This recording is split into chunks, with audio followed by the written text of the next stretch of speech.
अगर किसी की पत्नी अपने प्रेमी के साथ या किसी के साथ भाग गई, यानी कि अपने शादीशुदा पति को छोड़ा और किसी के साथ वो भाग गई है, तो ऐसे में पति को क्या कानूनी अधिकार मिलते हैं जिससे आने वाले फ्यूचर में जब वो उसकी पत्नी वापस लौट के आए किसी भी कंडीशन में, किसी भी उसमें, तो उसे वो अपनी जान किस तरह बचा सके। तो यहाँ हम बात कर रहे हैं ऐसी महिला की जिसकी शादी जो है उसकी मर्जी के खिलाफ हुई है, या उसकी शादी जो है के बचपन में हो गई, यानी उसकी कम उम्र में हो गई, या शादी के बाद उसका कहीं एक्स्ट्रा अफेयर चला और उसके जो वो प्रेमी है उसने उसे झूठे सच्चे ख्वाब दिखाए और उसे अपने साथ लेके फुर हो गया। तो ऐसी कंडीशन में पति क्या कर सकता है? क्योंकि बहुत सी बार ऐसा होता है कि पत्नी जो है झूठे सच्चे ख्वाब देख के अपने प्रेमी के साथ भाग गई और भागने के बाद उसके साथ 2 महीने रही, 3 महीने रही, या 10 दिन रही, या 15 दिन रही, और उसके बाद जो है जो सोच के भागी थी ऐसे उसकी सोच पूरी नहीं हुई है और फिर वो वापिस जो है अपने पति के पास आना चाह रही है या अपने मायके आ जाती है। पति के पास आना चाह रही है तो पति उसे रखता है या नहीं रखता है वो कंडीशन न लगे।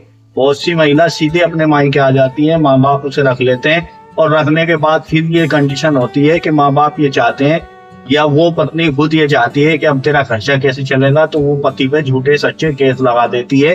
दहेज का केस कर सकती है, खर्चे का केस कर सकती है और ना जाने किस किस तरह के केस वो कर सकती है। तो इस तरह की महिलाओं से बचाव के बारे में ही मैं ये बता रहा हूँ। तो उस पति को क्या करना चाहिए?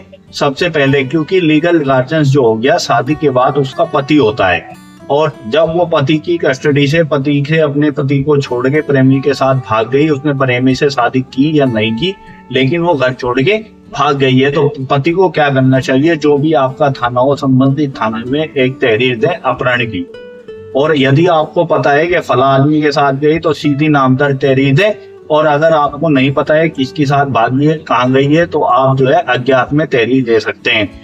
पुलिस उसकी जांच करेगी और फिर जब वो मिल जाएगी तो उस महिला के बयान दर्ज होंगे। महिला यदि बालिग है तो उसके बयान माने जाएंगे। यदि उसने कहा मैं अपनी मर्जी से गई हूँ, मुझे इसी के साथ रहना है और मुझे इससे अपने पति से कोई मतलब नहीं है, तो ये धारा 164 के बयान होते हैं, ये बयान दर्ज होंगे। और पति को क्या चाहिए? अपनी तहरीर और उन बयानों की नकल जो है अपने पास संभाल के रखे। और फिर पत्नी यदि 2 महीने 4 महीने बाद वापिस आ जाती है और पति के ऊपर कोई झूठे सच्चे केस करती है, तो ये जो आपने तहरीर दी थी और जो 164 के उस पत्नी के बयान थे, इस तहरीर और उस पत्नी के बयान के आधार पर आपके खिलाफ कोई कार्रवाई नहीं होगी और इसी ग्राउंड पे जो है आप तलाक भी ले सकते हैं। तो ये थी एक जानकारी उन पतियों के लिए, उन बेचारे पतियों के लिए जिनकी पत्नी जो है उन्हें किसी भी वजह से छोड़ के भाग गई है और फिर आके उनके ऊपर झूठे सच्चे केस करती हैं। तो आज की जानकारी आपको कैसी लगी? अच्छी लगी हो तो लाइक करें, शेयर करें और चैनल को सब्सक्राइब करें।